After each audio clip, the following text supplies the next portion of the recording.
ထောင်ထဲမှာရှိနေတဲ့လူသက်သမားကအပင်ဝက်လူတွေကိုဘလို့အမိန့်ပေးပြီးသူ့အတွက်အလုပ်လုပ်ခိုင်းခဲ့လဲဆိုတာကြည့်လိုက်ရအောင်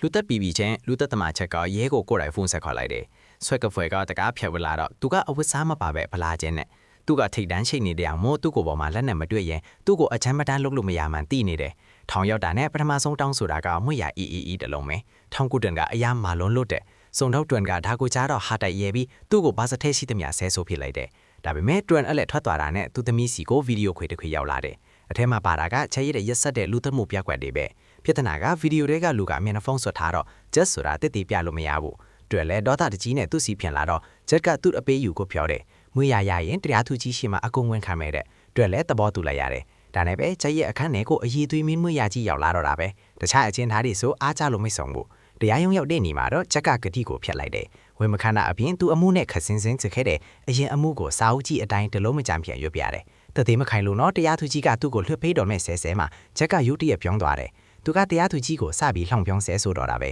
ကျွန်တော်ကတရားခံအစ်စ်ပါဘာလို့လွှတ်ပေးမှလဲလွန်ခဲ့တဲ့ထောင်နှစ်ကခင်ဗျားကျွန်တော်မိမနဲ့သမီးကိုတတ်သွားတဲ့ကောင်ကိုပြစ်ဒဏ်ပေါ့ပေါ့လေးပဲပေးပြီးလွှတ်ပေးခဲ့တော့ကလိုပဲလားလို့မေးလိုက်တယ်ဟုတ်ပါတယ်ဒီတရားသူကြီးကလွန်ခဲ့တဲ့10နှစ်ကလူသက်သမားကိုထောင်ဒဏ်3နှစ်ပဲချခဲ့တဲ့သူပဲချက်ကတရားခွဲမှာအဲ့ဒီအကြောင်းဖွင့်ချပြီးသွားနဲ့သူ့အကိကိုဝန်ခံလိုက်တယ်တွင်ကချက်စီနောက်တစ်ခါပြန်ရောက်လာတော့ချက်ကတောင်းဆိုမှုအသေးလွတ်ပြန်တော့အယုတ်ကတကောင်းစားအသားကင်ကိုမနဲ့နိုင်တစ်တီမှလာပို့ရမယ်တဲ့တွင်ကဟာတိုက်ဖလောင်လိုက်တယ်ချက်ကပြောတဲ့ထောင်းနှင်ကမကောင်းဆိုးဝါးအတွက်လိုက်ပေးခဲ့တဲ့အချင်းပြည့်ရှင်တွေကိုကျွန်တော်ဖမ်းထားတယ်တွေ့အမြစုံစမ်းကြည့်တော့ရှင်းတွေကပြောင်းနေတာ3ရက်ရှိပြီသူတို့လည်းချက်အတွက်အသားခင်ရဖို့အသေးစံလုပ်ပေးမယ်ထောင်မှုကလွယ်နဲ့မပေးဘူးလုံကျုံကြီးအစင်းစင်နဲ့တမင်အချင်းဆွဲတာ10မိနစ်တောင်ကြာသွားတယ်ချက်ကအသားခင်ကိုတစ်ချက်ကြည့်ပြီးခင်ဗျားတို့10မိနစ်နောက်ကြတယ်လို့အေးဆက်ပြောလိုက်တယ်ဒါပေမဲ့သူကအချင်းဖြတ်ရှင်းနေရဲ့နေရာကိုတော့ဖြုတ်ပြလိုက်ပါတယ်သူတို့အဲ့ဒီနေရာကိုအမြန်သွားပြီးရှင်းနေရဲ့လက်ဆွဲအိတ်ကိုတွေ့တယ်အိတ်အောက်ကမြေကြီးကိုတူးကြည့်လိုက်တော့ရှင်းနေကသေးနေပြီဒီဆုံးချိန်ကမနေ့7နာရီတတိအဲ့ဒီအချိန်မှာချက်ကထောင်ထဲမှာတော့ခတ်ထအောင်တာလေ